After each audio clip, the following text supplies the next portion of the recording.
Hey guys, this is Justin Hoffman from the Built to Survive podcast. Right now we're doing episode 01 with instructor Jay Gibson. So for those of you who don't know Jay yet, former Marine, military contractor, and also an instructor at the prestigious Tactical Response. So Jay, do you have anything else you want to kind of fill in from that as far as who you are? Oh, brother, I don't know, man. Mrs. Gibson's favorite son, I would think. Everything you just said, I've been working here since, Jesus, I think almost 20 years now. And I've been in a training business in some capacity since 1990, whether in the Marine Corps or outside the Marine Corps. Mm-hmm. I went overseas for in two separate areas, conflicts, I guess you want to say, mm-hmm. Afghanistan and Iraq. I spent the most time in Iraq, and that's where I met James and ended up here. What else? What are we? Yeah, sounds like a good kind of cool. Warm it up. So to kind of warm it up a little bit further, I'll have some some easy questions or whatever, just to kind of screw around, have some fun. Mm-hmm. So pineapple on pizza, yes or no? No, absolutely not. Don't My even. Man. What do you think? What in the blue Jesus are you thinking? It's a fruit on a thing that doesn't require on meat and cheese. No, I don't. Bro, no. Yeah. What are you thinking? Right on. How about favorite movie? Man, that's tough. I am a fan. I range from, of course, the obvious would be like the Saving Private Ryans and stuff like that. Mm-hmm. And then Cool Hand Luke is one of my favorite ones. Mm. If you haven't seen that, you should check that out. Isn't there there's a Cool Hand Luke quote in the team room? Is that from you? That is actually from Sherman House, but mm-hmm. It is at the time Sherman and I share the same interests, so we have a lot of quotes from the movie, and it's kind of a biblical movie, but it's mm-hmm. also a mindset movie as well. Mm-hmm. And then if you think about it, if you really want to dig into it, like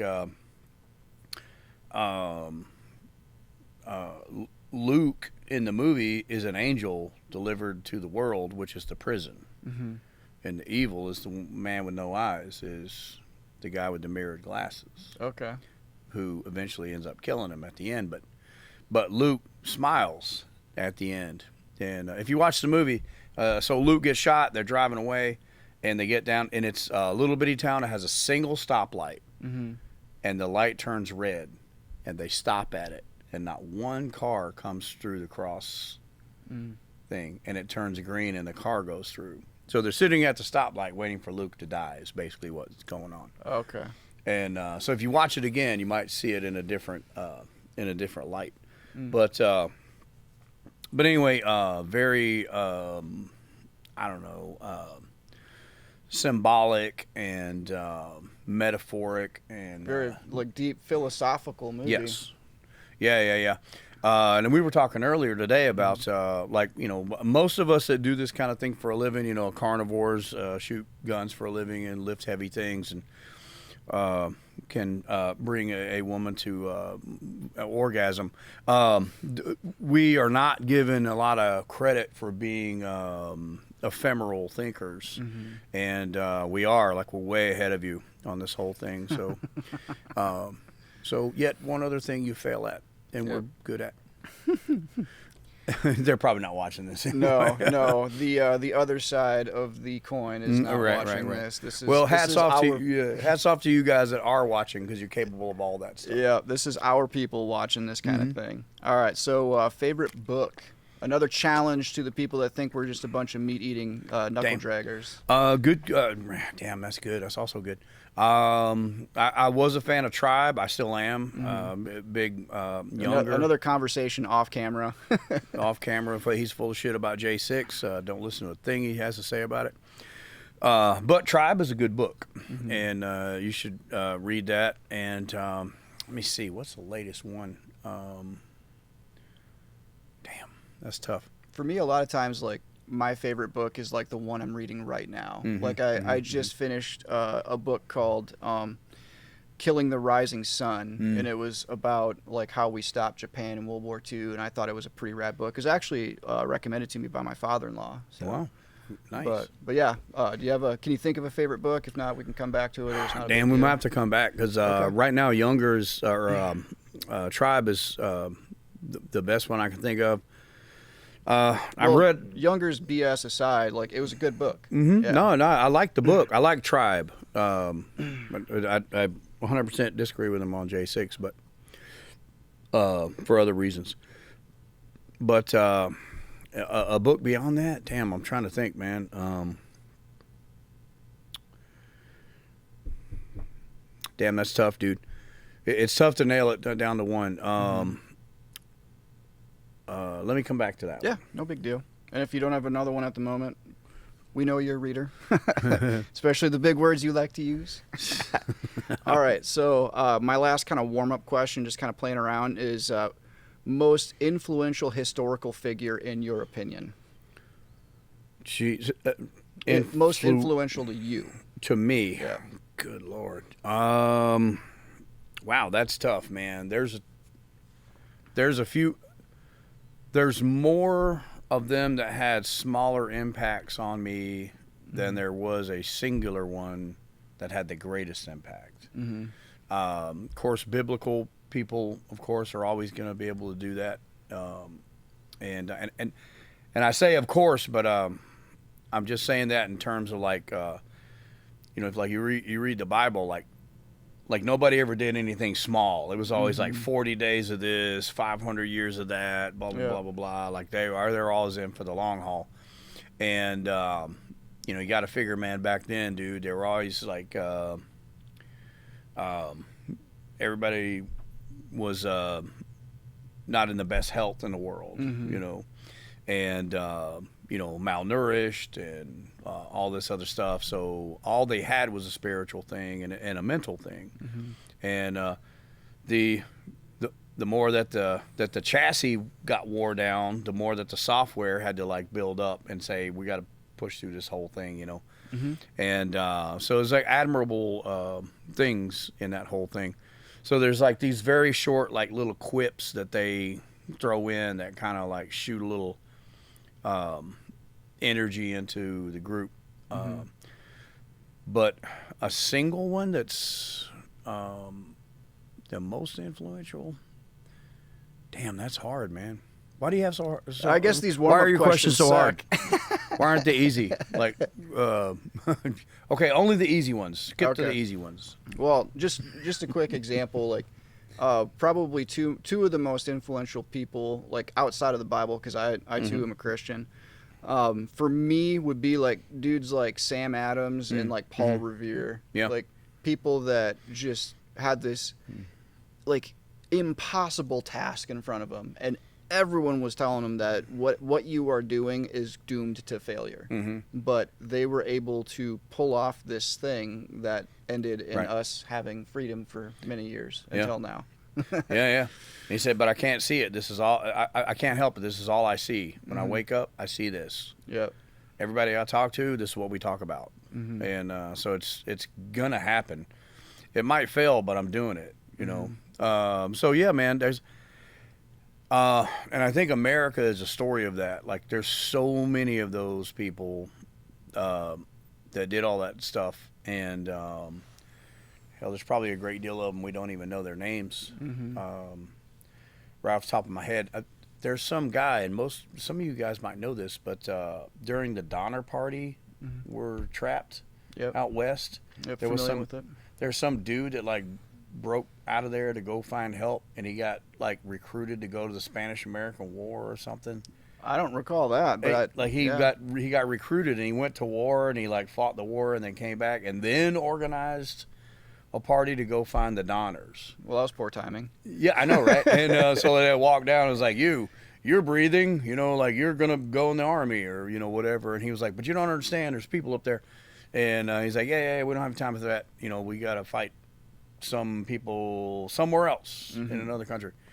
And so anyway, I'm like, wow, man, like that's just the way those people used to, just get along back then. Like, that's how they made it. And then nobody here will be able to survive that.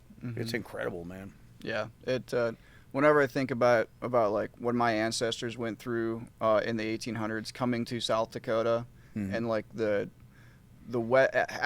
having watched the TV show 1883, it really kind of like made me have a whole new level of respect for what my ancestors went through to get my family to South Dakota. And like we have people buried on our family farm out in South Dakota, like my ancestors, so it's, and they and before they stepped foot in that direction, they knew they were going to be buried there. So I'm trying to get to a place where I don't mind being buried. This is a mindset of a straight up dude type dude. Yeah. You're probably not going to hurt that guy. And there's so many people nowadays that think they're so tough. You know what I mean? But yet you've never gotten dysentery on the Oregon Trail.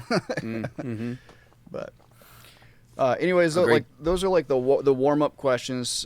So from here, like we'll kind of just, they're only going to get harder. We'll let you freestyle from here because it's literally just like tell us about Jay, man. Like where'd you come from? Like what's your childhood look like? Man, I'm just an average dude from a small town in the southeast, and I was not a gun guy. Like I didn't grow up as a hunter or anything like that, and I don't even think I'm a gun guy now. I mean, to be quite honest with you, and I know I have friends that build guns, and they're like, I got this rail and this thing, and it extends, and this is reduced to make up for the other extension, and there's always these things, and they bring them to me, and I'm like, I'd love to get excited about this, but at the end of the day, it's a gun, so. Somewhere in there, like as I'm about to get out of high school, I'm pretty confident I'm going to graduate at this point. I joined the Marine Corps, and so I graduate, and 6 days later I go to boot camp. It was Parris Island, South Carolina.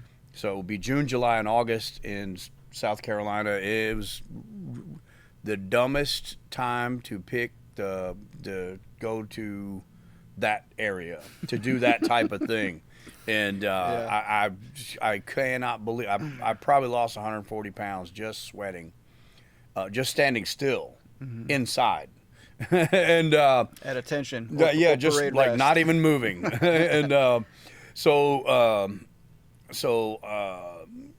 I did that right away because I knew if I waited, man, I wouldn't do it. I say if I wait, I'll find some excuse not to do this, and I won't go in, and I will regret it forever. And so anyway, went in, got in, went to the Philippines for a year and a half, which was a horrible thing to do. You don't take an 18-year-old young man with a salary and you don't stick him in a place like Olongapo in the 80s. Yeah. And because that could kill him. And fortunately, I didn't die. Came close a bunch of times. But anyway, got out of there, stayed in the Marine Corps, became a scout sniper in 3rd Battalion, 5th Marines out on the West Coast. And I started out in Lima Company, 3-5. I was a grunt in there, and went to State Platoon after that. And then after that, there was an outfit called First SOTG that I had never heard of, and then until I enlisted, and then they were like, yeah, you should stay here and do this thing. And so it was basically this big in-house instructor thing. And so this gave me my second glimpse into large-scale instructing people on how to do particular things, mostly gun-related, but not always, but for the most part. And so let's see. After that, got out, kind of bounced around. How long were you in the Corps? 9 years and 10 months. Okay.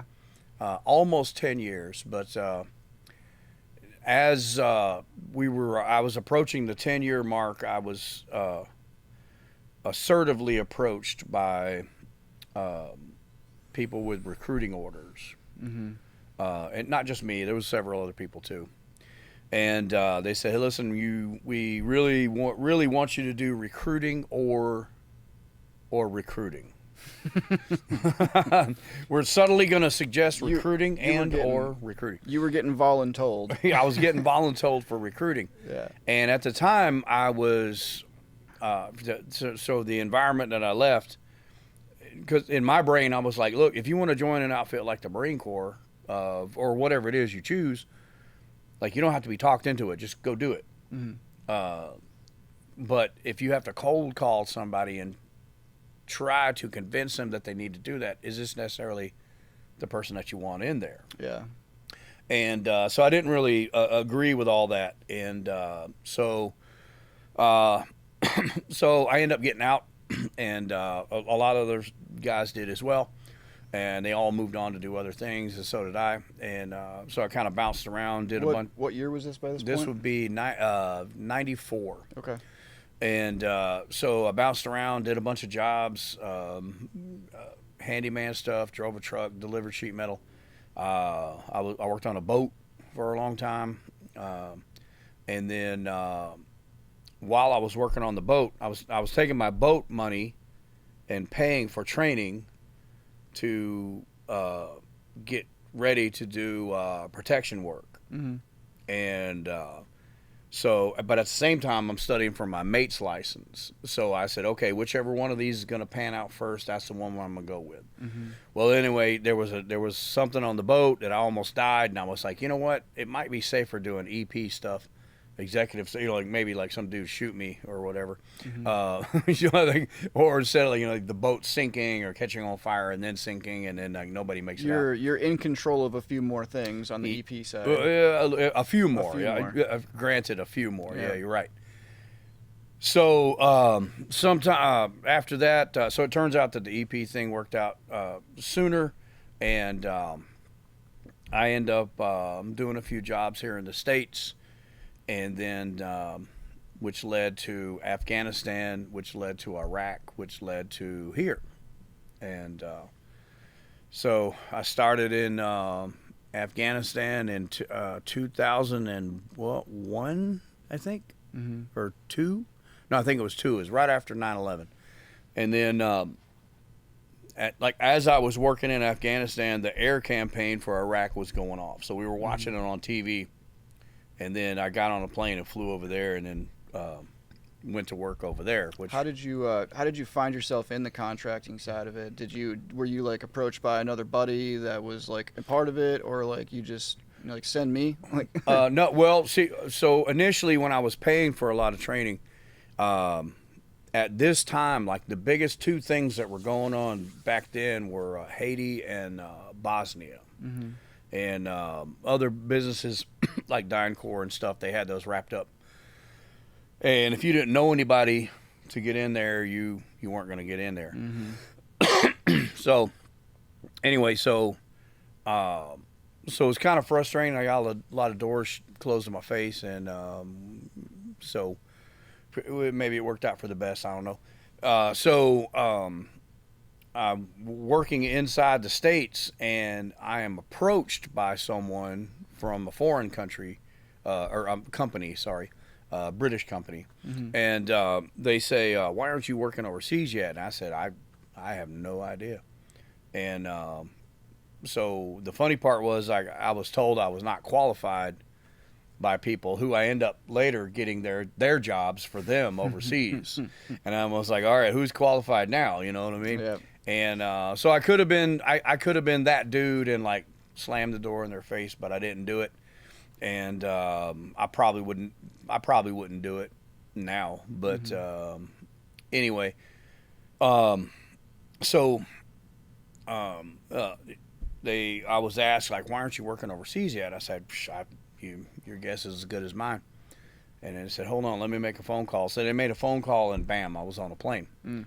And so I was on a plane by myself, heading out there, and I just kind of figured it out as I was kind of going, you know, with like the broken English and so you have like multiple levels of broken English, like the UK, and then you have like the EU people. Well, not it wasn't EU back then, but there was like Italians and UN type people, and then of course there's going to be the Afghans and whatever the local country is. So through that whole thing, I kind of pieced it together and kind of figured it out. You know, as like, you know, as best I could put it together, and I just started working there, and then so I went on the job in Kabul, Afghanistan, and we purchased guns off a local dude, and his well, I won't say his name, it doesn't matter, but you could get all the AK-47s you wanted. You could get all the magazines you wanted. It's like, we have any color you want, except as long as you like black. You could have it. And so I was like, great. And I said, I need the AK-47. He's like, Rashasha. He's like, yeah, I need that. And I was like, now I need the things that go on the bottom. He's like, the chargeur. I said, yeah, I need a bunch of those. He's like, no problem. And he brought them to me, and I said, now I need the things that go into the magazines. And he said, the talcas. And I said, yes, I need a lot of those. And he said, this could be a problem.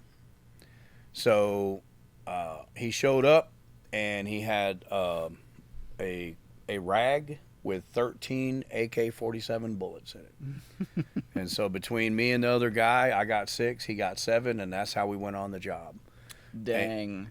And Wow. so we just flipped the other magazines upside down, and we bluffed everybody. Like, we just like came in there like hard, you know. And a lot of gun pointing, a lot of threats being made, blah, blah, blah. And so... That's wild. But at the end of the day, it was like a lot of knees knocking or whatever, you know, like, you know, like adrenaline crash. And then, like, go back and, like, fall asleep. And then, you know, fall asleep, like, hard for about an hour and then wake up like, ah. How long did you roll with, like, that insufficient level of ammunition? Jeez, man, I don't know, dude. That's a good question. Almost, I'd say at least a month, if not more. And then, and I know some, you know. Hold on a sec. No. You guys see this table here? This huge table is here specifically for the intent purpose of hiding the size of Jay's balls. Well, it's working. Let's put it that way. No, so somewhere in there, like, events fell into place where we caught a bad guy, and we took him to the special forces dudes who were awesome. They were up the road teaching the Afghan army. They were next to the airport, and so they said, hey man, all that, you know, is great, and we're all getting out soon, like, can you hook us up with that sweet contractor business? And I was like, well, this is my first gig. I'll do what I can, but I don't know if I got that much juice yet.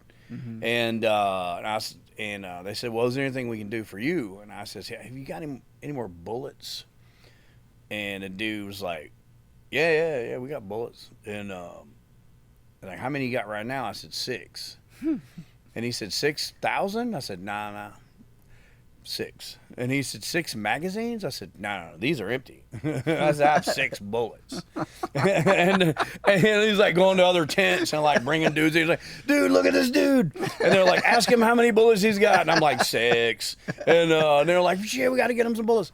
So, like, I left there with, like, crates of bullets, man. Oh, I have, man. like, crates of bullets. I had a couple of machine guns. God bless the Green Berets, Oh, man. dude, are you kidding me, man? Those dudes are awesome. And, like, they had so much, and they gave me case. If they opened a Connex box, and this is like, if this Connex box, we're going to turn around for 30 seconds, and when we look back, if this box is empty, we'll be happy. And I was like, oh yeah, it's about to be empty. And so I got like case after case of MREs, man, which is almost the only thing that I could keep down.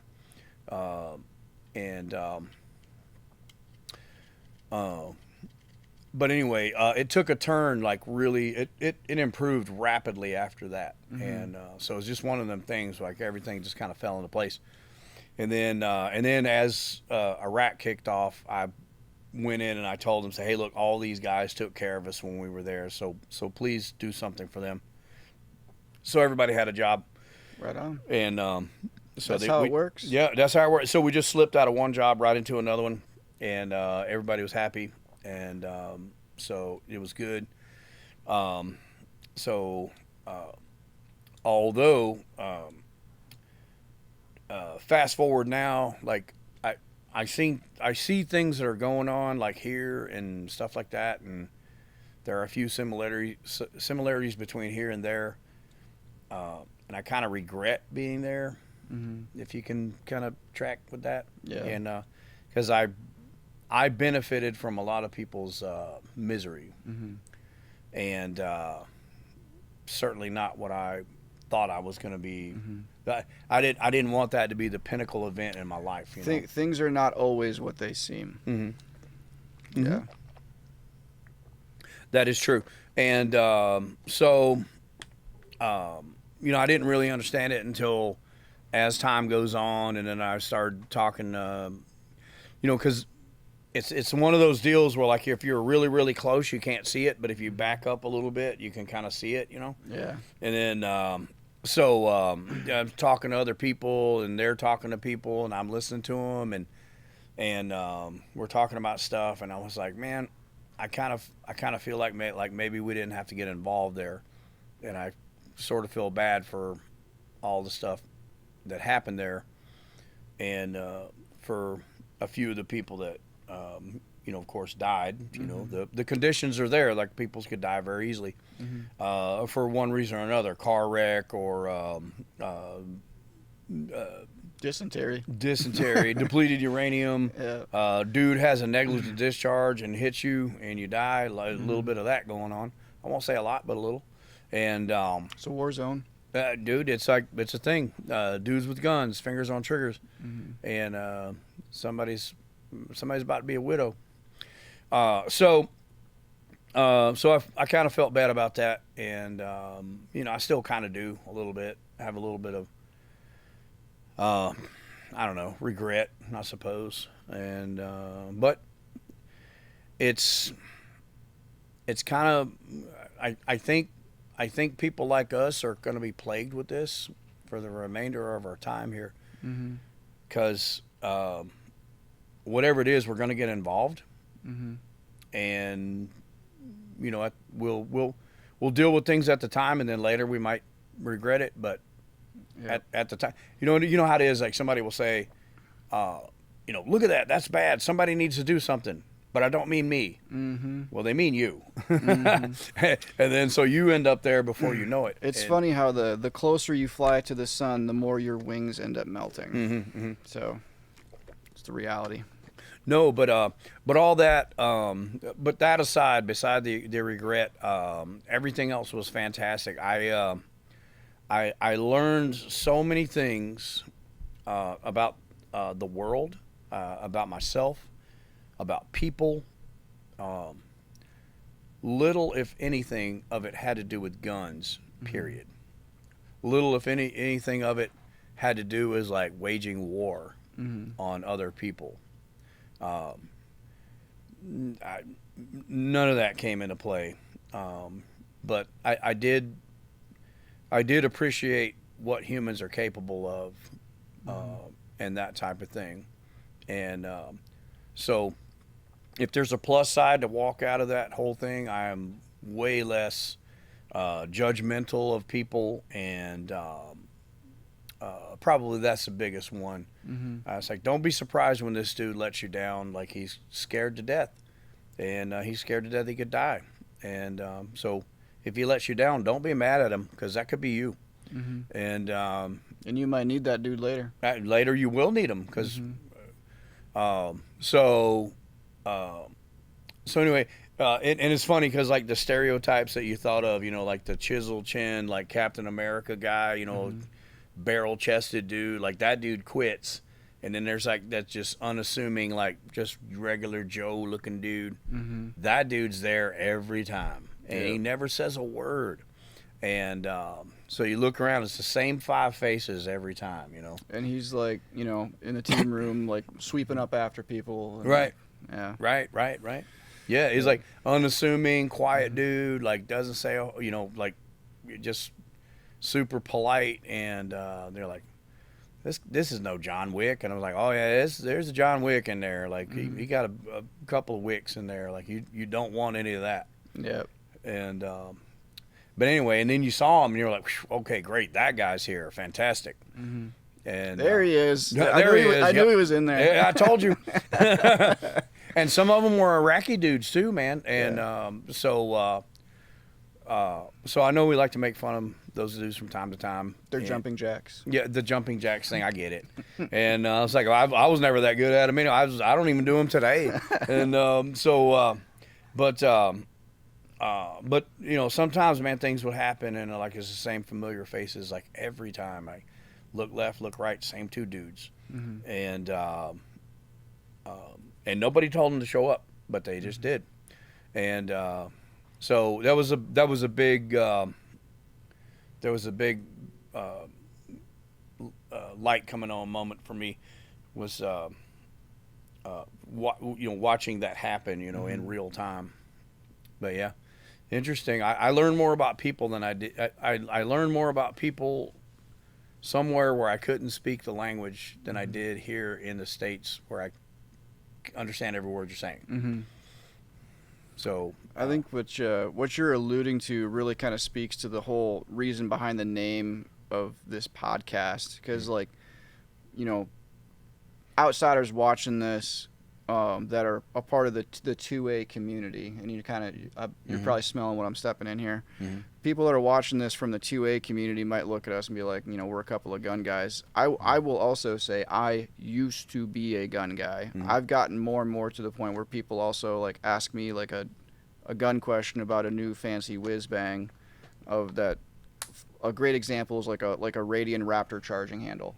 Like, dude, I was still using like my old BCM charging handle, like, because that's what I was familiar with, and like I'm asking other people gun questions at this point, because like you, to me it's more about the software, and that's kind of the reason behind the name of this podcast, Built to Survive. Like yeah, for like $17.91, like we're speaking to like our products, and that our products are built to survive, but it really has a whole lot more to do with like the kind of guests I'm bringing on, like Jay, that are built, like literally built to survive, like starting at the software level.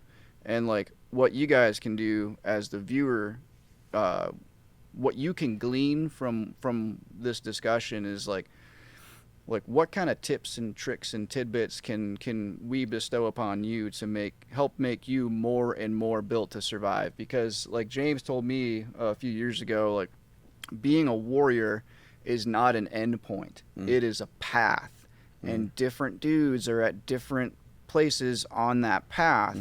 But as long as you're on the path, that's the important thing. Like it's a honorable, noble path to be on. So those dudes that we're talking about, they are stuck on the path. Like they're not coming off that until they die. They find like I never set out to be a quote unquote gun guy, firearms guy. Yes, I wanted to go in the Marine Corps. That's true. But like I didn't like get excited about, dude, they're gonna give us M16s, you know, the A1s with the thing and the stuff, and it's got a thing. I was like, yeah, it's a gun. And so like, and it didn't make it became a thing like once. Like you became a private contractor, to entice you to take the job, they would, you know, the bait was like, okay, this is what kind of guns we're going to issue you. And it's going to be the Scar Heavies, and you're going to get this car. It's going to be painted like this, and and you're like rolling your eyes. Yeah, dragon skin. And then when you get there, it's like a rusty AK with a taxi and no body armor at all. And they're like, okay, one of you that want to leave, you know, now's the time. And like, any one of you want to stay here and make money, I'll stay here and make money. And I said, I'm going to stay here because I always said to people, I said,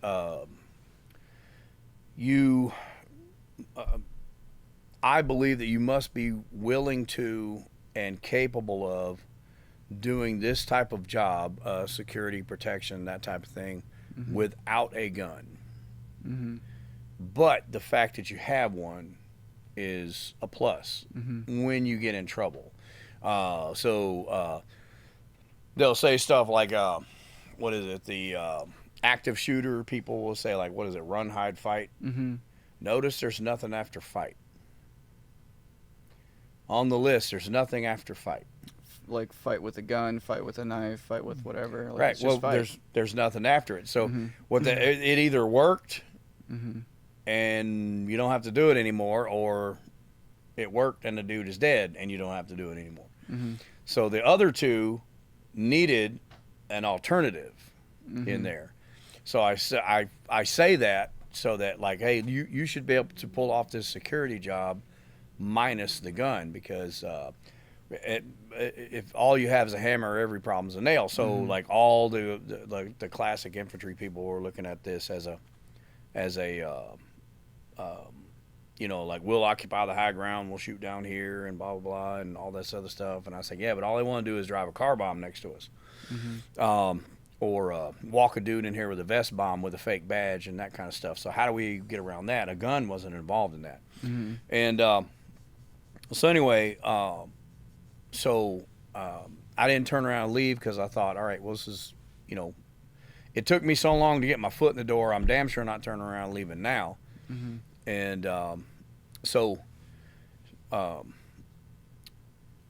I think that says a lot about like us in general. Not particularly like related to like the gun world. I know we get kind of pigeonholed into, like, you know, gun people, which There's worse things to be. yeah, there's worse things to be. But anyway, yeah, that's what I think. So so that was you were kind of talking about your first rodeo out to Afghanistan, and you'd mentioned you'd done some stuff over at Iraq too, and that's kind of where you first bumped into James. You want to kind of go there? Yeah. Where do you want me to start? At the beginning? Sure. Like, what got you out from Afghanistan to Iraq, and go from there. Oh yeah. So my first gig was in Afghanistan. I worked in this lovely place called Poli Charkhi. I had this gibungus prison and a antenna farm out there. It was just east of the airport, and so I was guarding that, and fortunately nothing happened. And that led to going overseas, and where I met James at the airport. And so I've been working there like for almost a year. And The Baghdad airport you mentioned, yeah. So when I flew over to I left Afghanistan, and at that time there was a guy named Jay Garner who was the OCPA. They hadn't named it ORHA yet, and they said, you're going to be on his protective detail. And I was like, okay, great. Finally I've arrived. The big time. And then land, and they're like, well, we have some good news and some bad news. Well, what is it? I said, well, the bad news is the South Africans came in and underbid us for the contract, and now they got Garner. So I'll say, okay, so that means you're fired. So I got fired on the plane ride over. Oh, man. And so the other one was, but we have this other gig for you. We're going to send you up to Erbil, and you can hang out and do stuff up there. And it was so much better, dude. So much better. It just one of them things that turned out that way. Beautiful area, fantastic.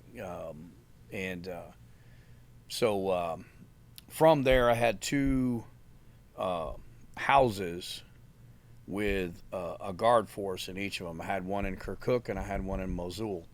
And so I drive down there and like check those dudes out, so you're doing stuff like all you military guys know, corporal of the guard, sergeant of the guard type stuff. So you're basically going to check post, but I just had to drive several hours to go do it.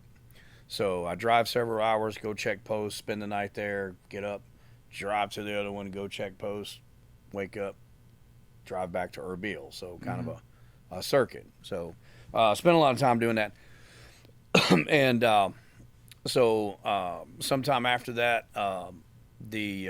we were exchanging the dinar. So we were going around and getting all the old Saddam dinar, all the bills that had his face on there, and removing those, and then we were replacing them with the new denominations of money, which allowed me to see a lot of the country that I had never seen before, and which was pretty amazing. And like if you're into the biblical stuff, you know, all that stuff is there, and it took us about 7 months to swap out all the money, and then after that I went to another company, and they said, hey, you got to go to the airport and pick this dude up. So while I'm at the airport picking up a dude, there's a guy I know there to pick up James, and which was funny because so this is probably what, 2003 maybe. And so in 98 and 99, I was teaching in the States.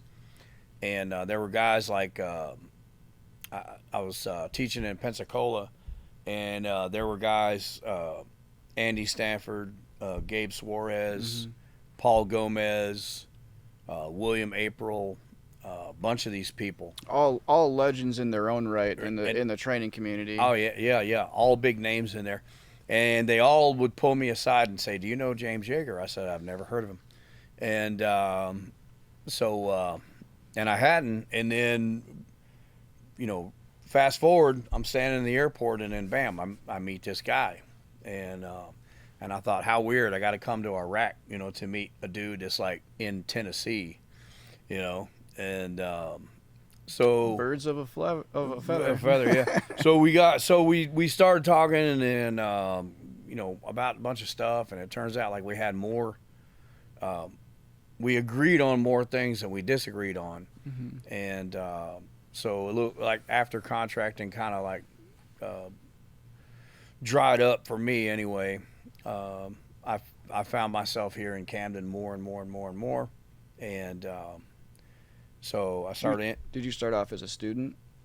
Yeah, I did. I took a bunch of classes, and I would just come and just hang out and just do like, you know, class after class. And it's like, if I was like living in the team room, and like these dudes would come in and they're like, hey, we're here to do something, and I'm like, what's that? And they were like, it's this class where we, you know, shoot a gun, and then we do this, and then you put a tourniquet on, and you blah blah blah. I was like, whoa, I'm doing that too. And so I'd walk in and go, here, take my money. And so I'm going to need one of those tourniquet thingies. And so anyway, so I just kept getting more and more involved in stuff that was going on. And then he says, so James, like, hey, I got to go out of town, do this thing. Can you stay here and do this other thing for me? I say, yeah, sure. And so I started teaching. And then we'd go on the road, and I would teach. And he's like, hey, I'm eventually going to have to pay you, you know, because I didn't want to take any money, because I was so stupid that I thought like any day now, because I'm so important to the contracting business, they're going to call me up, and I'm going to have to go somewhere at a moment's notice. And I don't want there to be a conflict between us with like some unpaid, you know, thing or whatever. Waiting for your Jason Bourne phone call. Well, I mean, yeah, wait for my Jason Bourne. And you know, like you introduce money into the whole thing, and then like that ruins the relationship. And so I said, I don't want to take any money. And well, I never got the Jason Bourne phone call, and he's like, all right, are you ready to take? I said, yeah, we'll, you know, I need to go ahead and do that.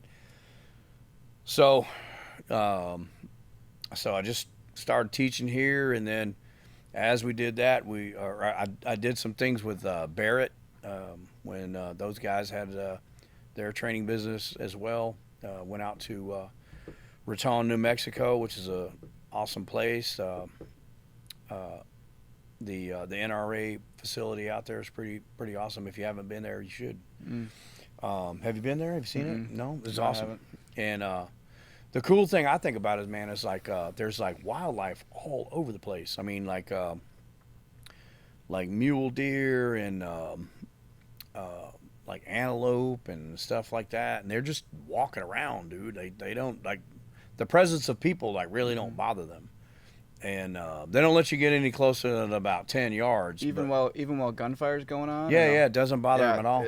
I noticed the same thing. There's this big range over by Bozeman, Montana. Like you could shoot out to like 1,000 yards, and the antelope regularly walk around out downrange with like guns going off and bullets whizzing by, and they're just like, and they go back to like munching on sage or whatever. They like what?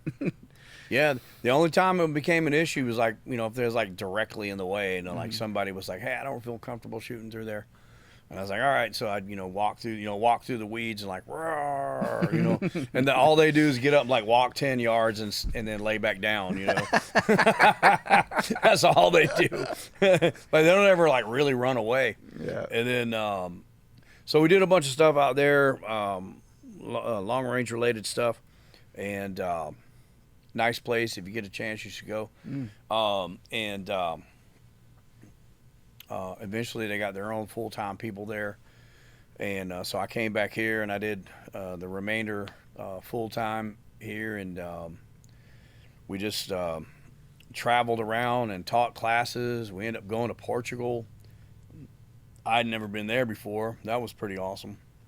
Where else did we go? I feel like I'm leaving something out. Portugal.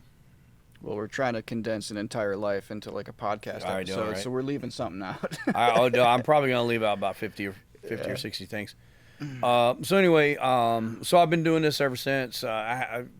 Again, for starting out as not a gun guy, I'm almost exclusively a gun guy now, but just teaching people stuff that I wish that we already knew, that we already did. But I didn't know that we needed to know it, if that makes any sense.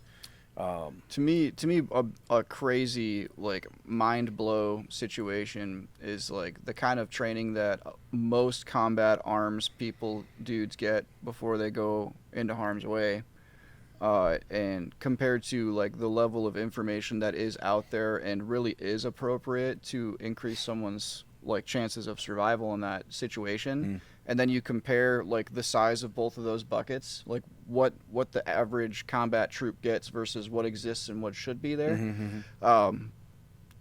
Thinking back to like the kind of stuff I did when I did like counter-piracy stuff, like I wasn't, a direct action dude, but I was essentially a cop on the high seas. And it's actually, like thinking back now, it's actually pretty scary. Like the situations I could have been in, you know what I mean? Yeah. But no, I agree with you. So when I first went to SOTG, or Special Operations Training Group, because I went there to be a sniper, and I never touched a bolt gun in 4 years. I did everything but that. So at the time they had 3 sections. They had CQB, and they had breachers / demo guys, and then they had RNS snipers. So we went there to be RNS people, and they said, we have enough of those people, go over there. And the way the Marine Corps is, and they're like, yeah, we got enough over here, go do that. And I walked over there, and they're like, hey, yeah, come here, stick this thing in here, like put the thing, and so I told them, I said, I don't know anything about any of this stuff. And they're like, yeah, don't worry, we got that. And so for about the better part of the first year, all I did was just go to school after school after school.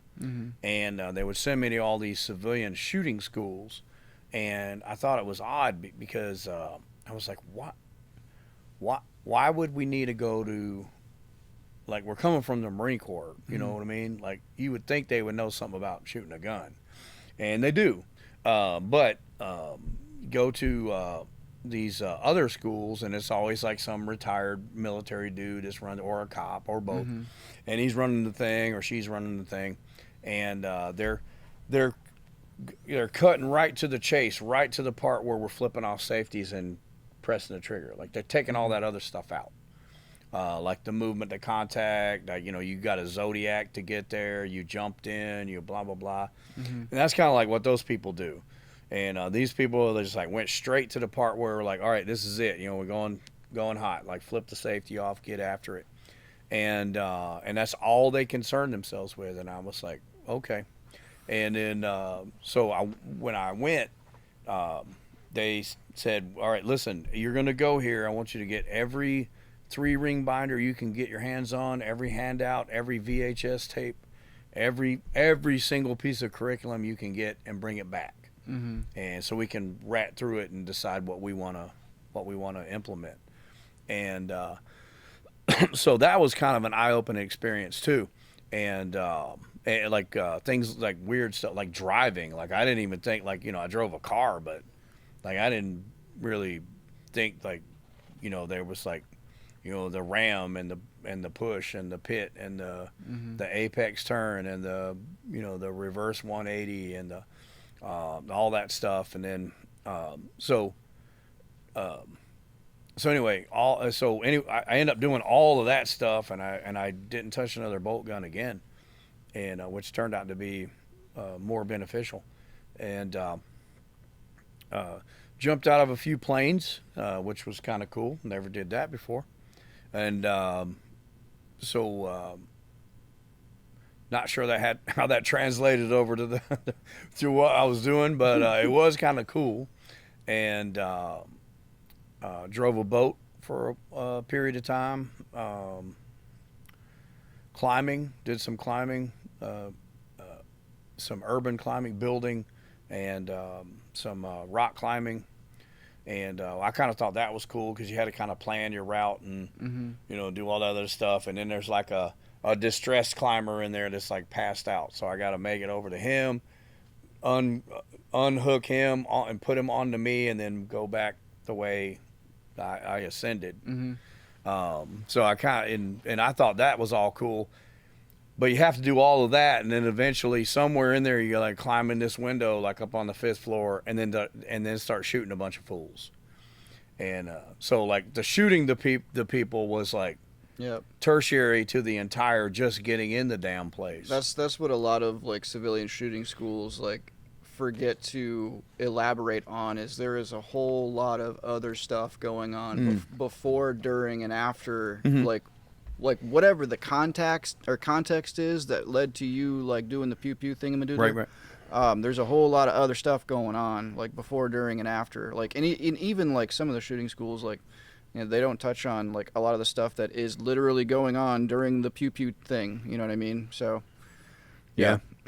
And that always stuck with me because I like now, like when we try to do stuff, like I try to do a lot of like team oriented type stuff here, like we have the contact front sampler, and so there's a lot of moving parts in here, and I say, okay, look, we got to hit this house at the same time we're shooting this steel target somewhere out there, and then we got to stop this motorcade all simultaneously, and no one can see any of the other sites. So I can't direct you on that. I have to trust that you're already set up, ready to go, and that you understand how to take down a house. And so when I do this on a countdown, I just got to know that when I hear a bunch of shooting and stuff, like all that's happening. So we get one try at this, you know, and then after that, you know, it's either pass or fail. And so that I've tried to implement into all this other stuff. I'm pretty sure like everyone knows how to shoot at this point. Like anything that I'm telling them in terms of like shooting is, it's okay, look at the sights, press the trigger, reset it, reload your gun, you know, that type of stuff. That's the context of the class too. You're not teaching fighting rifle at that point. You're teaching like small unit tactics. So. Like somebody comes to me, hey, I got this gun. Like, what do I do? It's like, okay, this goes in here. And then, they're okay. And now I know that, like, what do I do if there's 9 more people like me and we're trying to accomplish something? And I said, well, that's a tactics class then. So we're going to do something that you have to like figure out where all the moving parts are going to go at what time amongst the team, and then somewhere in there shooting your gun will be one of the things that you may do. You may go on the entire thing and never press off a shot, but nobody knows. That happens when you're on the X too. Yeah, nobody even knows until after it's over. And then so then I bump people around and we throw them back in the cars and we do it all over again.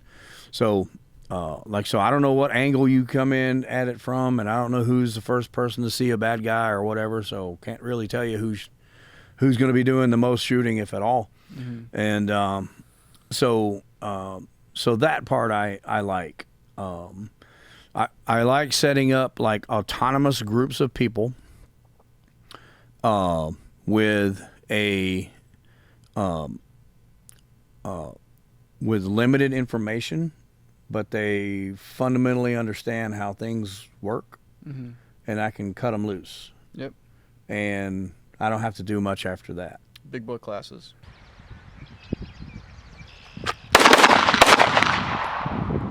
Hey guys, Justin with 1791. Thanks for watching. In an uncertain world, it's important now more than ever to make sure that you're carrying your gun every single day. If you're anything like us, and you do carry every day, then I have something you're going to want to check out.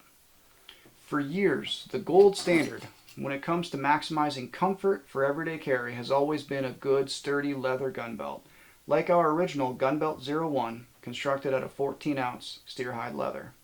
The thing that super thick leather does is it provides the vertical crush resistance that you're going to need to support the weight of your weapon and your equipment all day long.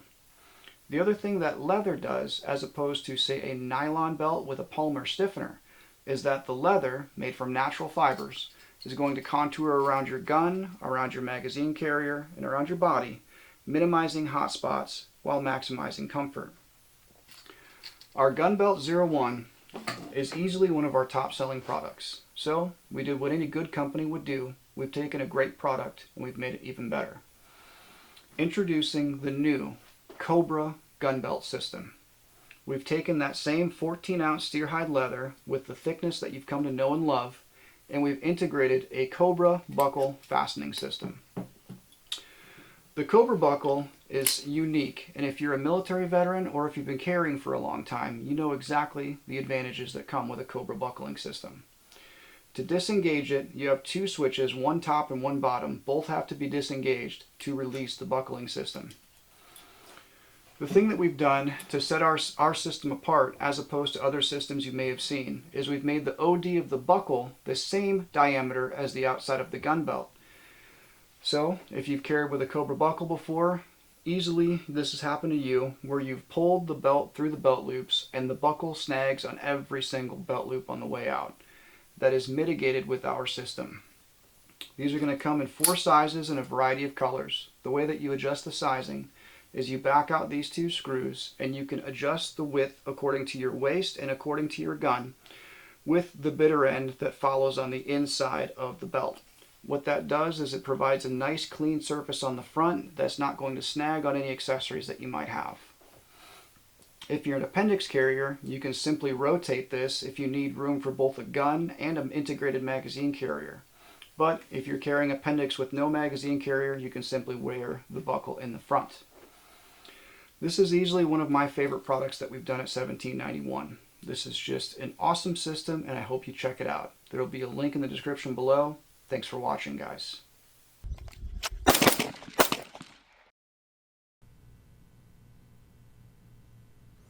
So anyways, yeah, that was our, from 1791, the new COBRA Gun Belt 01, 17-ounce steer-hide gun belt, but combining with that kind of the old school ways of doing things with the leather, good sturdy leather gun belt, but bringing in a more tactical vibe to it of combining COBRA buckling system. So the female side is adjustable, like I mentioned in the video, and it's just a lot easier to snap it in.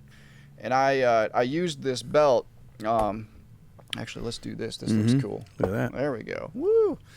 So I used my belt. It's the reason why I'm down here at Tactical Response. This is not the typical Built to Survive backdrop. This is at Tactical Response. I came down here to take the fight, and I'm a huge believer of pressure testing equipment, just like you should also pressure test training methodologies and things like that.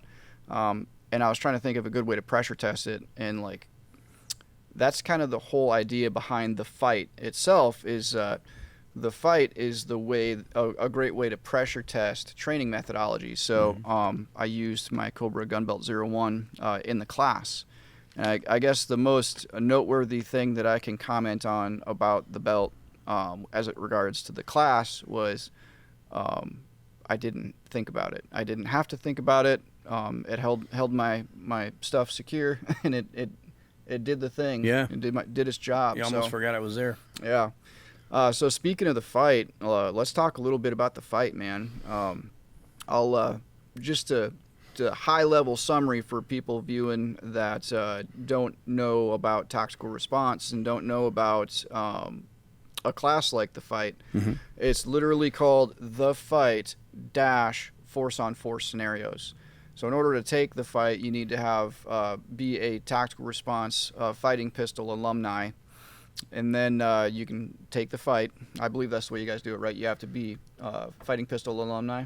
It would help. Yeah. That's typically how we would prefer it, but we have made exceptions in the past. Okay. For, But it would help. You want it to go that way. Yeah. You want it to go that Yeah. route.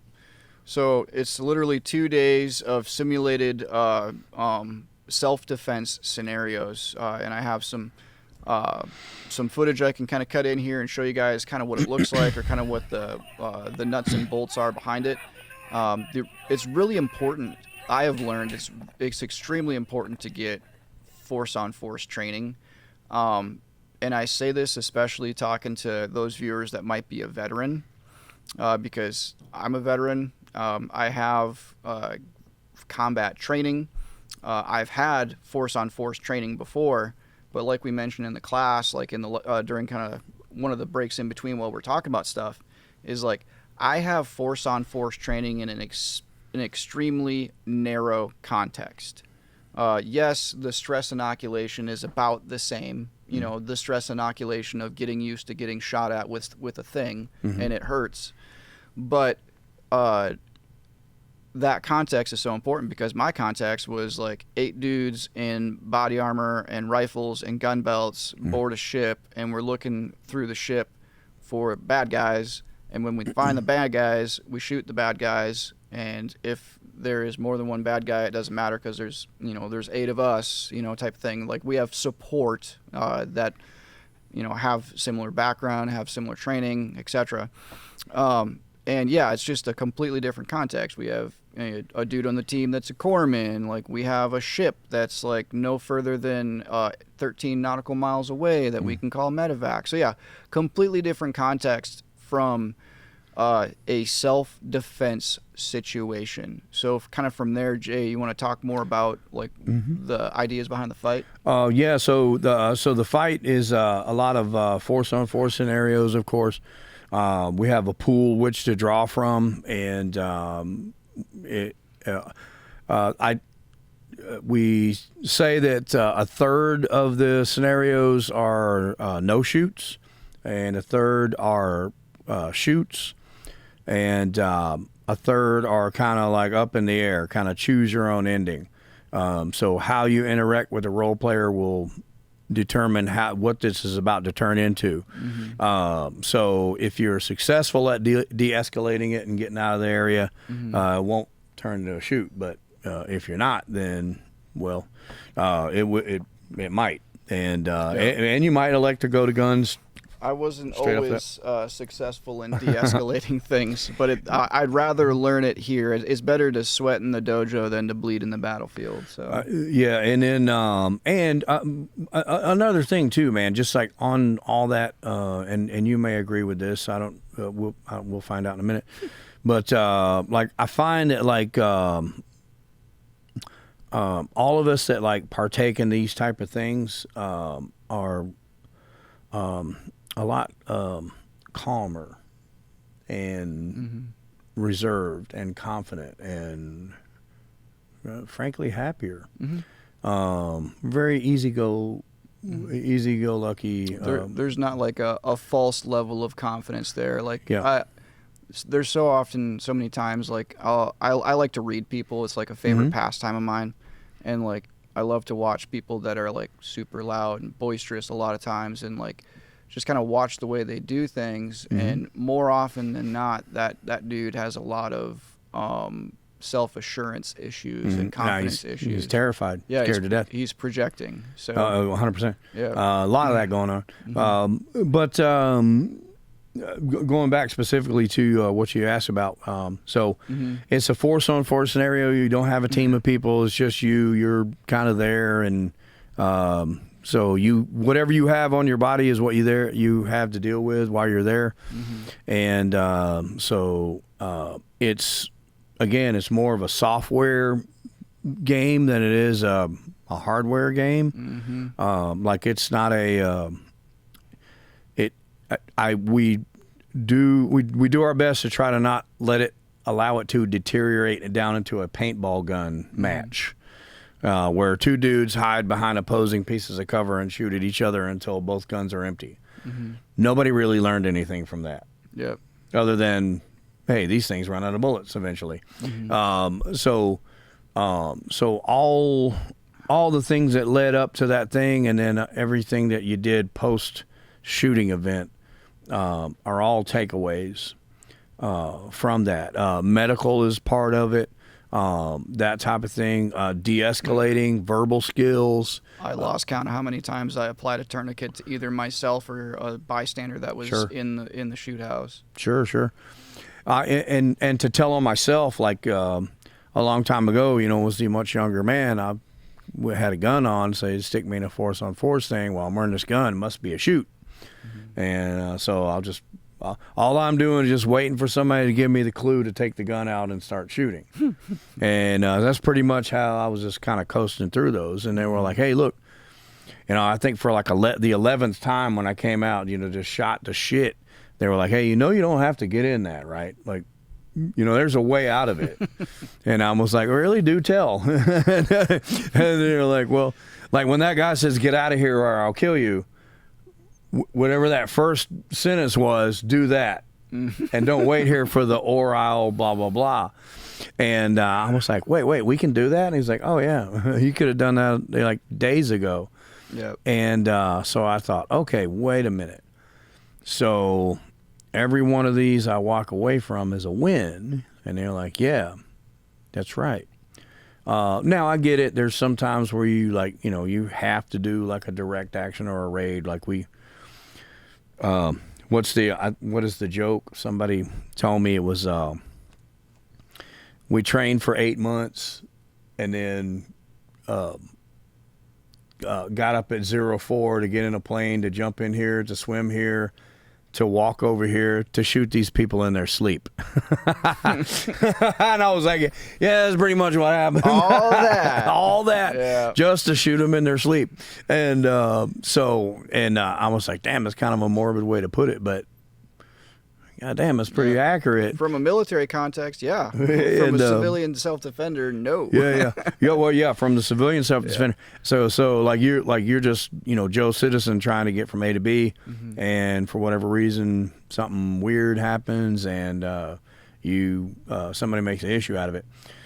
Yeah, to tell on myself too, like one of the scenarios I got a lot out of, and I'm going to be intentionally vague because I don't want to give away the scenario at the same time for future students. But there was a situation where a friend of mine was on the ground kind of like in a fatal funnel intersection. Like it was it was a corner-fed intersection that opened up into a larger room. Like an L shape. Yeah, L shape. And my buddy was literally laying smack dab in the middle of that intersection, and he was screaming because he just got shot in the arm. And I had forgot that I could literally tell him, hey, come over to me while I am behind cover. And the stupid thing is, I literally just did that same thing a few scenarios before that, and I gave guy orders to get away from a dangerous area. But anyways, yeah, and I screwed that up, and I got shot to pieces. And yeah, good learning lesson there. But I'll say this, like, what he did in that too is he deployed a flashlight, which was good. Oh yeah. That's and then, at the moment, it was accomplishing what I believe he originally employed it to do. But then once it looked like he was in an extended gunfight, like bad guy had located him, has designs on hitting him. Once he turned that light around and once he employed the light on the bad guy, and once I used the light for its intended purpose, right? He hit him, and the guy was down, and that the problem was over. And I was like, "There you go. That was productive." And you might be saying at home, it's like, "Well, maybe we should just start off with that." I said, "Okay, I might agree with you on that." And I'll see you in the next class. yeah. And so anyway. But yeah, so all that stuff worked out pretty good. So there's some you going against another adversary that has designs on your demise, and it's less than favorable lighting conditions. So if you have a flashlight, you should bring that. So we'll practice with that kind of stuff. One thing that I did in class, and I'm a huge proponent of training the way you fight. I normally carry a flashlight, so it wasn't cheating for me to have that flashlight in the shoot house, in my opinion, because anyone that knows me knows that pretty much all of my jeans, the back left pocket is blown out from the bezel of my Surefire, just because it's always there every day.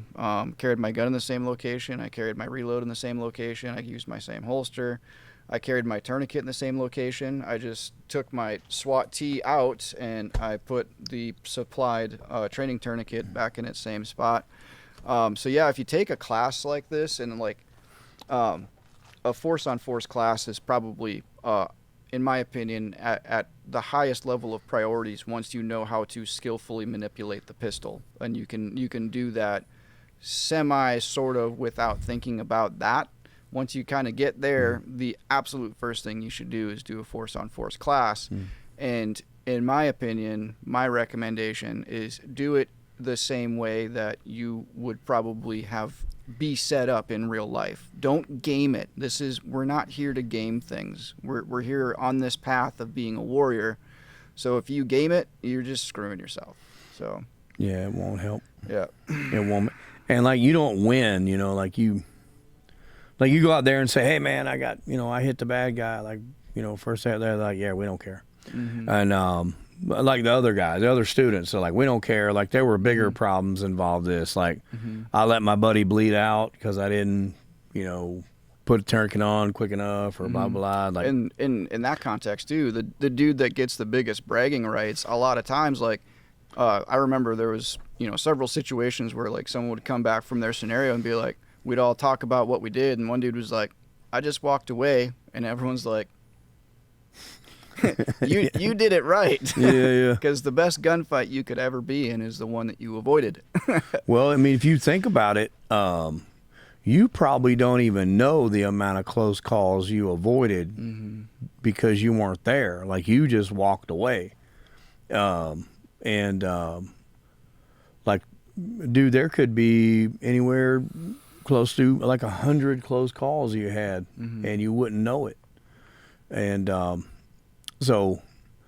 but in a weird sort of way, man, there's a dude, when you tell them that, they're like, "Wait a minute, so you're telling me I shouldn't walk away? I want to see what's about to happen." And I was like, "All right, well, if you want to do that, let's do that with the paint marking rounds, so we can wash your clothes and it'll all go away, and you know what I mean? You don't die as a result of it." What was that early YouTube or early internet show where people watched people get in horrific accidents? Wasn't it Faces of Death or whatever? That's the type of dude that probably watched that show, Faces of Death. Yeah, I don't know. Well, I mean, there's just some of them was it's a test, and if you don't, some of them have really steep grading curve. Like some of them you don't walk away from. You know, the ones with the paint marking guns, like, you know, we talk about it, we laugh about it, we have a joke about it, and the paint washes off, and we we move forward. But you know what's funny?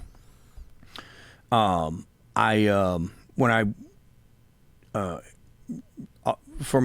paid for a lot of my training to get ready to go overseas, and I really wasn't sure what it should be, because like I didn't even know it had a name.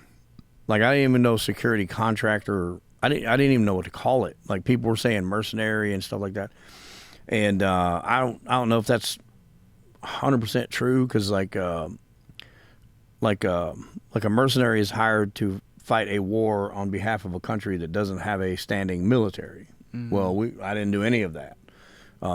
Like there was no open conflict between us and another country's military. Isn't the other part of that fighting for a foreign country, like a foreign fighter, kind of like the German Hessians during the Revolutionary War? Yeah, the Hessians. War. Yeah. But I wasn't. I wasn't in a capacity where I was like doing like open combat on enemies of the state. I was just like didn't want them to shoot us up or blow us up. Yep. And what surprised me was like I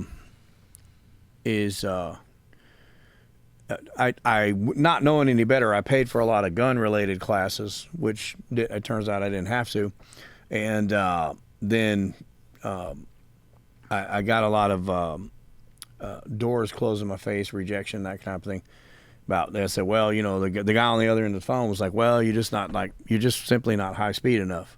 Like you don't know what you need to know. And so I'm like, okay, well, what else do I need to know? Well, we can't tell you that, but we know you don't know it. and so I was like, damn, dude, is this something I really want to get in? And but at this point, it's the principle of the thing. Like I won't have a dude tell me I'm not going to be able to get in there. And so anyway, I got in, and then like I started meeting some of these people, like closed the door in my face. And I was like, fuck, he really doesn't understand at all why he's here. Like not one part of it. Like he thinks he's just going to like drive around and wait until bullets hit the windshield and then just shoot out in this general direction. I was like, none of that's going to work. And so it sort of kind of sink in with me. I was like, okay, none of these dudes know what they're doing here. And the ones that do, they don't talk to you very much. And unless it's related to like, okay, look, you're in charge. We got a job to do tomorrow. How do you suggest we go about it? And he'll lay it out for you. And then the ones that ain't talking to you anymore, like they're like, well, we already know everything.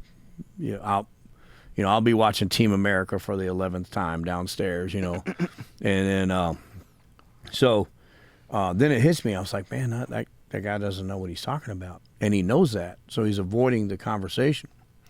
And so quite a bit of that going on in places, well, mostly Iraq, but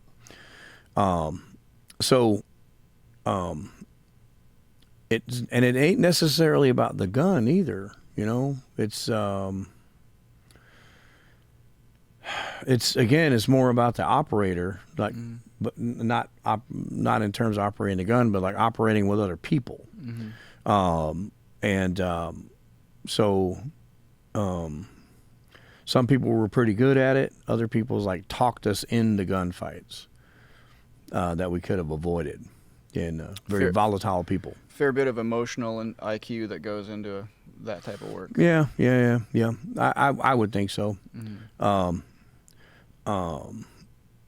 But anyway, my whole point in saying that is that really surprised me. I was like, wow, I thought I was way behind the curve.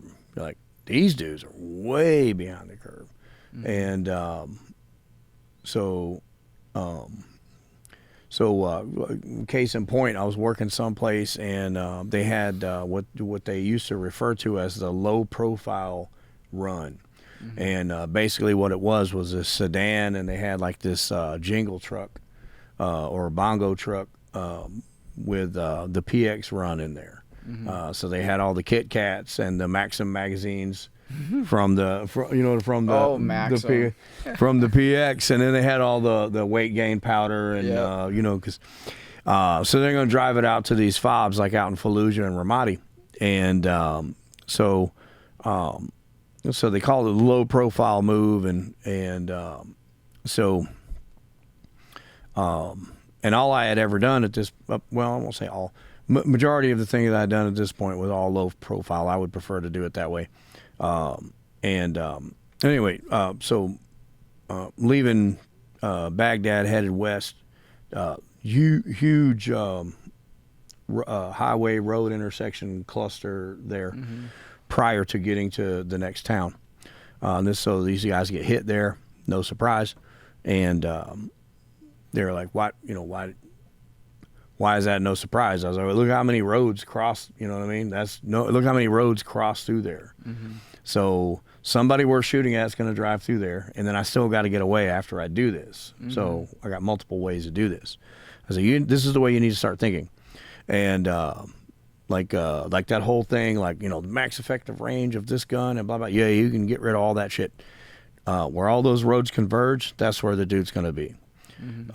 So something that simple. Anyway, so these guys got hit and they go down, and I think there's like one dude survived the whole thing, and so like we're thinking about scrubbing the whole low profile gig, and I said I think that's a mistake, and I didn't want to do it because so every time the bad guys hit you, if you reduce back into the fob or the camp or the whatever and shut your gates, eventually you never come out until it's time to leave, which is what they want. Yeah. So they have freedom to move around in there. I said, while we have the momentum, we should be out in this thing moving around so no one can get set up. Offsetting their initiative. Right. So they're just like carpet bombing these things with people. And but as things happen, because I don't have to write the letter home to somebody's mom if they're dead. So they said every time this happens, like they bring everybody in, they shut the gates, they wait a couple of days, and then they go back to business as usual. I said no, when something happens, you double the amount of people you smash out there. And so anyway, moving to that, they said we're gonna scrub this whole run. I said you shouldn't do that. They said, well, who can we get to run it? And I said, I'll do it. And it was like, you won't get paid any extra. I said, that's fine. It's not about the money at this point. And they said, okay, well, so what do you want? And I said, I want to pick my own people. And they're like, no, we're not going to let you do that. So they already had people in mind that they wanted to throw on that. And I was like, why do you want to throw them on there? And it was like, well, because they've been doing this other job for us for up until this time. I said, yeah, how much time have they spent on a low-profile run?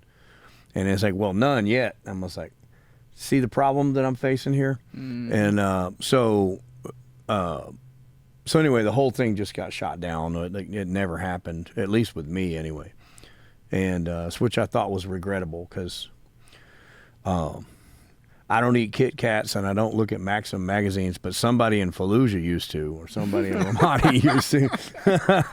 And he's waiting on his what was it? What it was Maxim? What was the other one? YHM was it? And YHM. What was the other one? Who knows? Seemed like there was a third one. All I know is the Navy dudes would look at stuff a lot more spicy than that. No, well, that's true. But we're talking about our early days of Iraq, and it's coming out of the PX too. Now there, of course, there were spicier things there, but you had to go hunt that down. Yeah. So I guess from there, one thing I wanted to ask you, and it's kind of cheating because I feel like I have a pretty good general idea already myself, but again, a lot of the stuff I'm asking is not for me. It's to help other people grow. And one of them is what are your, if you could kind of condense it down, like what are your primary guiding philosophies or principles in life, like as it relates to like being a warrior, like a paladin, a force for good, like what are your guiding philosophies? Man, so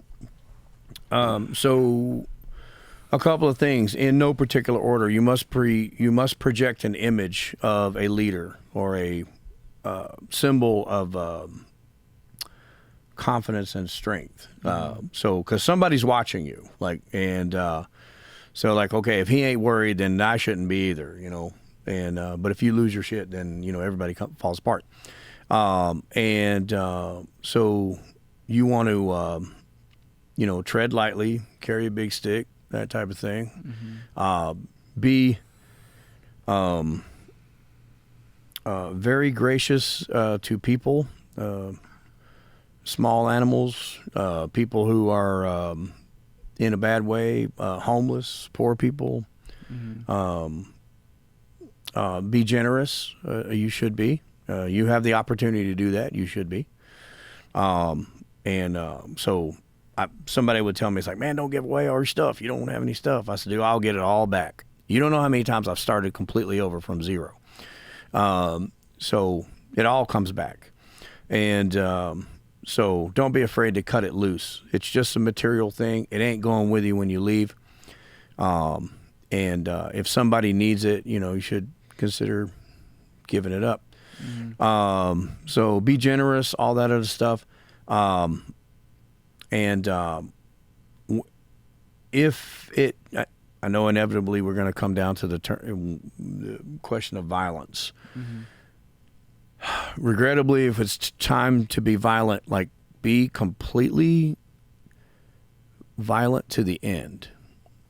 Whose end? I don't know. And don't say a word. One of the things I can't stand, well, I say I can't stand it, but kind of the cheesy thing, and I get it, it's a movie, Hollywood people. So they're trying to think of like some dramatic line, you know, and they're like moving the pump on the shotgun, you know, to accentuate the dialogue. Hasta la vista, baby. Yeah. I was like, if you think about it, man, like people that have designs on ending your life, don't say a word. And you shouldn't either. Like, so when we're done, we talked, we tried that, it didn't work. I'm done talking. And so we do the thing, and after that you should be gracious in winning. Regrettably, there might be a thing where you're like, okay, I get it, we've all won, but none of you can stay here on the planet anymore. I know that sounds bad. But you know, take that for what it's worth. Because if you give them long enough, they just come at you again. So you have to like read into that and understand something too. You could very, very, very easily be standing in their shoes on any given day.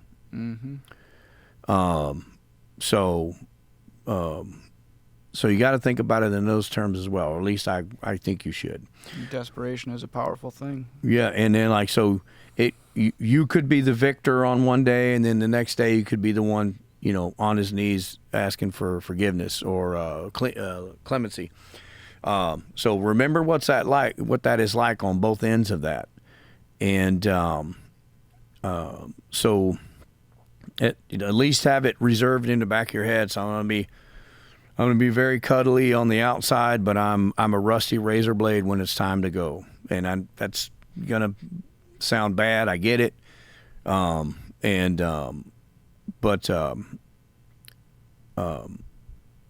you have to be. And then like somebody said, well, you know, I'll give them 17 warnings and then I'll cut loose on them. They won't even know what hit them. I was like, dude, right after warning 2, they're done with you. They know, like warning 3, they're like, this dude's ours for the taking. We can do him right now. Like while he's talking, we can do him. And so the instant it is time to do the shooting or the punching or kicking or running him over with a car or whatever it is, just go silent and do it. And well, you got to live your life after that, of course. Mm-hmm. So I can't tell you how to do that. But I would say that, man, overall, be gracious, be understanding about other people, because like everybody you run into has some type of history. They've all loved, they've all lost, they've all done things. You don't know who that dude is. He might have been somebody like very successful like back in the day. And just because he's a homeless dude right now, that doesn't mean anything. Tomorrow, that could be you, you know? There's a lot of homeless veterans, too. Right. How heartbroken would you be if, like, the dude that you ended up having to take out, like, was a veteran? I mean... No, I agree. I would hate to do it, but unfortunately, you know, like if you end up having to do that, like you got to consider like what are the consequences if I don't see this through to the end? How many other people are going to get hurt or killed or maimed or blinded or wearing a colostomy bag or, you know, all the sexy stuff. Yep. And like, what is my family going to do without me? Mm-hmm. Yeah, and I know we talk about that kind of stuff, and it's kind of a downer and stuff, but on the plus side, like live your life, be a good person, you know, be gracious, give stuff. You have plenty of stuff. Like I give away stuff all the time, and somebody say, "You know how much that costs?" I say, "Yeah, I know how much it costs. Like I bought it, I know how much it costs." And so yeah, I give it to them, and I feel better about giving it than I did buying it. So it's like Christmas. Yeah, dude, I dig it, and so be prepared to do all that stuff. Be prepared to lose it all, and understand the person that you're facing into. They have a history too, so treat them accordingly. I always like the old, for anybody who bothers to watch them, the old samurai movies where they're just facing off with each other, and then like, you know, it goes like this guy goes for his sword, and the other guy goes for it, and they hit, and it was lots of cuts. Yeah, and there's like so then like one dude kills the other dude. All right, other dude kills the other dude. You know, like A kills B, B kills A, or there's a mutual slay. Like both of them do that thing where they run past each other, like, and then they stop, and they're like, ugh, and then one of them like falls in half or something like that. You know, like very dramatic. But then you watch it, and they play it back, and it's just them going through each of those options in their brain, and all they're doing is staring at each other. And turns out the entire thing never happened. And they both push the swords in and they both walk away. And that's the end of the show. Yeah. Well, you know, to other audiences, that would be 100% boring and they'd want their money back or whatever. And like, but to me, I'm like, you're going to do that once a day, every day for the remainder of your life to some capacity. Now, it may not be like swinging swords at people, but you're going to go through some kind of thing like that every day. Some psychological wrestling match. Exactly. Yeah, 100%. Right on. So does that kind of sum up your philosophies? Man, I would hope so. Otherwise, there's probably a lot more. Otherwise, I'm fucking it up. One other question I wanted to ask you, and I curated these questions specifically because I'm excited to hear you answer them. But what would you tell a gun owner that doesn't carry? What advice? Yeah, carry. Kind of back to that thing you said before. Like, I like to play this game where I like to give like really simple answers. It's very simple. We know the answer. Yep. We're looking at it, but we're not seeing it. We're going around it. You should carry your gun. Yep. Please do that. And it's not. I'm not trying to make a statement to anybody. This is not a thing where like I'm right, you're wrong. That has nothing to do with it. Carry your gun. Please do that. That includes a lot of folks out there, including like 12 million new gun owners and like someone that just got a gun, whatever. A lot of people that maybe just recently bought a holster and you're still not carrying it. You're still not carrying it. You have the thing to carry the thing so that you can do the thing. You're still not carrying it. Just carry it. Speaking of carrying things, I wanted to.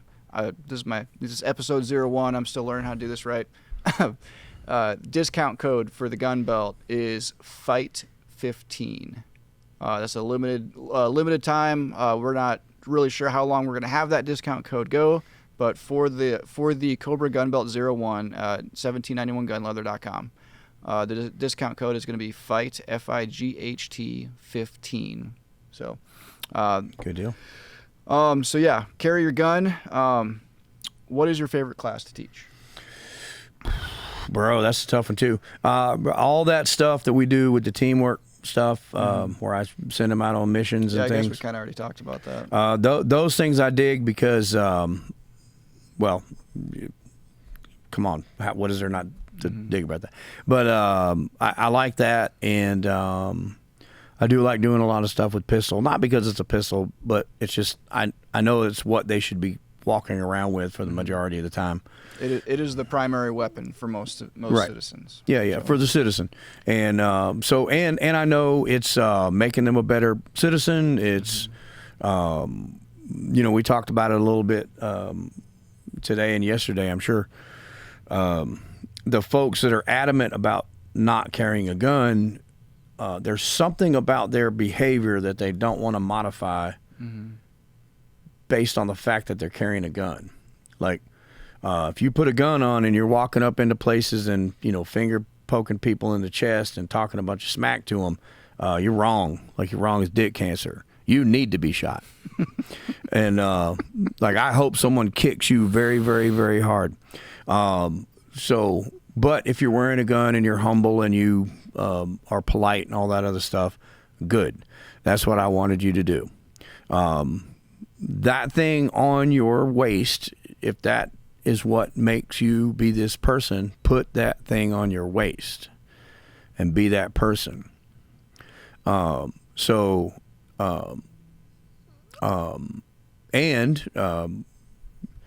Regrettably, if you had to use it, well, it was there. James was always famous for saying stuff like, people used to ask, oh my God, what if I get caught with this gun? And he would say, what happens if you get caught without it? And nobody ever had an answer for it. And the first one was like, if I get caught with this gun, I'll get fired or yelled at, or they'll tell me to leave, or blah, blah, blah. All three of those things you've survived. How many jobs you had probably at this point? I don't know. A few. He can't even remember. No. He can't even remember. I've definitely had jobs where they said I couldn't carry my gun. And what do you suppose that I did? I'm assuming you carried it. I carried my gun, and I did not tell anybody about it. And I minded my own business, and I was a good person and a good worker. Yeah. And nobody got shot. The gun didn't float around and shoot anybody. Right. I did not do anything, and everything's fine. Well, and then for those of the people say, well, we can't have this gun here because, workplace violence and that guy's crazy or whatever. I say, well, that's a guy problem, not a gun problem. So if there's a room full of people with guns and that dude wants to lose his shit, I was like, you might want to rethink this. Because we're not having it, bro. Like, you got to get a grip on yourself, dog. Like, so what is it that you're so upset about? Tell us. Like, I hate, the hours or this. I don't like that guy. He's got a stupid haircut or blah. There's always some kind of. And that dude's going to lose his shit whether he's got a gun or not. Yeah. And I'm like, come here, dude. Sit down. I say, all right, how do we resolve this short of getting these guns out and pressing the trigger? Because that's got to happen. Otherwise, we got to park ways. And because I'm not taking mine off, and I wish you had one on. And so it's a people problem. It's not so much exclusively a gun problem. And we both know the whole gun thing. It's not about the violence. It's about something else that I don't necessarily need to get into on the podcast, but it's about something else that's, has darker intent to it. Probably episode 2. Yeah. How could you get crazier? So the last thing I'll just mention, this is a pretty easy softball. How can people train with you?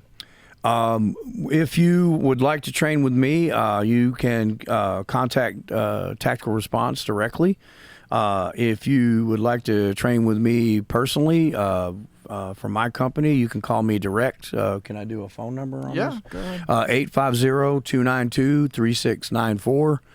Text me first so I know that you're not a bill collector or something weird like that. And just tell me what you're interested in doing, and we'll figure out a way to do it. But if you don't want to do that, I highly, of course, recommend Tactical Response. I wouldn't have stayed here close to 20 years if I didn't think that they weren't on to something. So I wouldn't be multi-alumni here if I didn't think the same. yeah. So you have two opportunities to get stuck with me if that's what you really, really want to do. Cool, man. Well, thank you for your time.